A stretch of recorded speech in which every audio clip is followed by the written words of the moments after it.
कि मैं तो जन्म से ही भाजपाई हूं। हमने कहा कि चूंकि मेरा जन्म 79 में हुआ, भारतीय जनता पार्टी का जन्म 80 में हुआ। वैसे तो मैं उम्र में साल भर भारतीय जनता पार्टी से बड़ा हूं,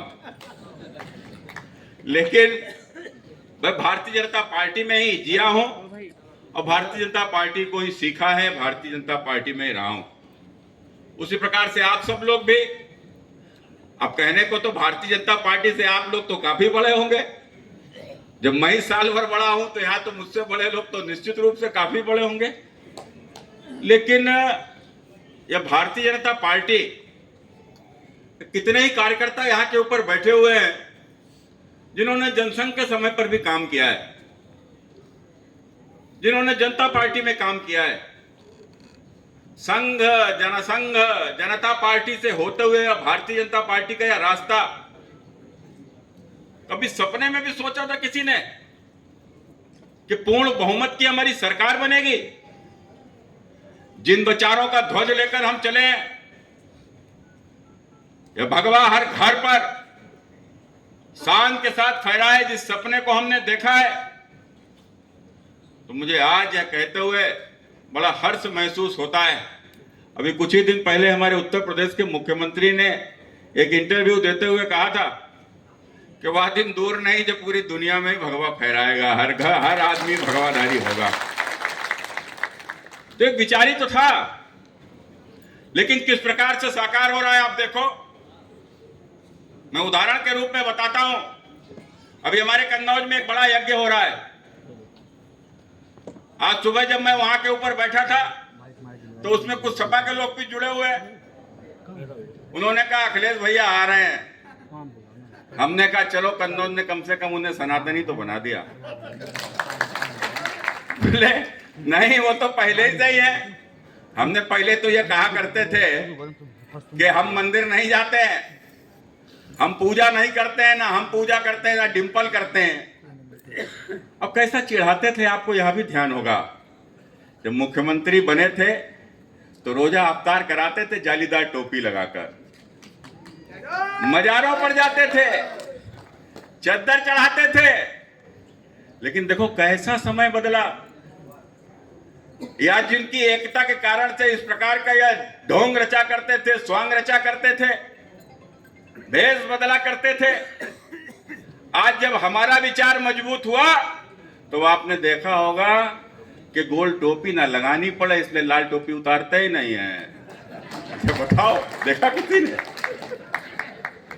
गोल टोपी ना लगाना पड़े जालीदार, इसलिए लाल टोपी नहीं उतारते हैं।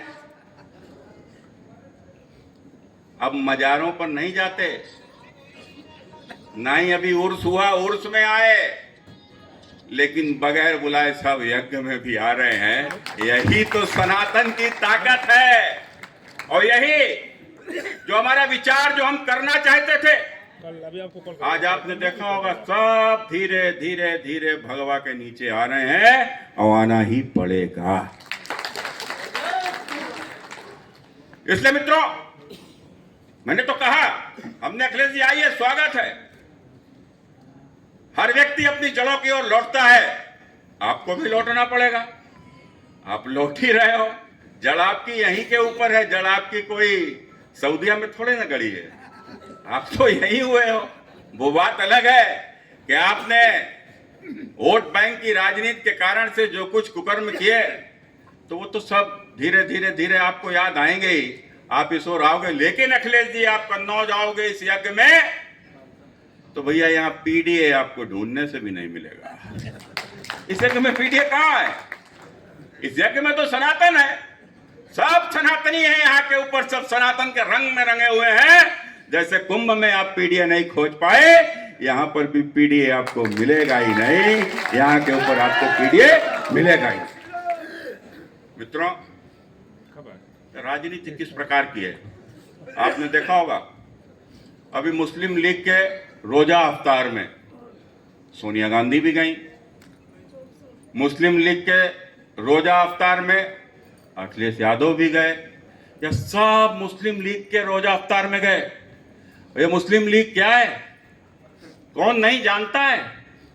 जो नहीं जानता है उसको भी बताओ। ये वही मुस्लिम लीग है जिसने भारत का विभाजन कराया था। यह वही मुस्लिम लीग है जिसके लिए हम काफिर हैं, जिसके लिए अन्य जो मुसलमान नहीं है वो काफिर है, और जो काफिर है उसका दुश्मन है, जो दुश्मन है उसको मरना ही जिसका लक्ष्य है, उस मुस्लिम लीग के रोजा अफ्तार में गए। सोचो ये वोट के लिए क्या करना चाहते हैं, ये वोट के लिए किस ओर देश को लेकर जाना चाहते हैं। ये वोट के लिए कुंभ पर सवाल खड़े करेंगे, लेकिन कभी हज के ऊपर उंगली भी नहीं उठाएंगे। आप बताओ कुंभ में जो हुआ, कुंभ में किस प्रकार से सवाल खड़े किए गए, लेकिन हज में भी तो होता है, हर साल होता है। हिंदुस्तान के लोग भी जाते हैं, यहां के भी लोग जाते हैं। वो अखिलेश यादव कह रहे थे कुंभ में कि कुंभ में 10,000 करोड़ सरकार ने फिजूल खर्च कर दिया। अरे अखिलेश यादव, तुम बोलते हो कि कुंभ में खर्च कर दिया, तो तुम एक बार यहां क्यों नहीं कहते कि तुमने हज हाउस क्यों 100 करोड़ का बनवा दिया? वो क्या तुम्हारे पिताजी लेकर गए थे? तुम 100 करोड़ का हज हाउस बनवाओगे, कुंभ पर सवाल खड़े करोगे? तुम हज पर जाने वाले लोगों को सब्सिडी देवोगे, वो आके ऊपर हज जाएंगे, तो क्या हज हमारे हिंदुस्तान में होता है? लेकिन उसके बावजूद भी हिंदुस्तान का पैसा लगाओगे।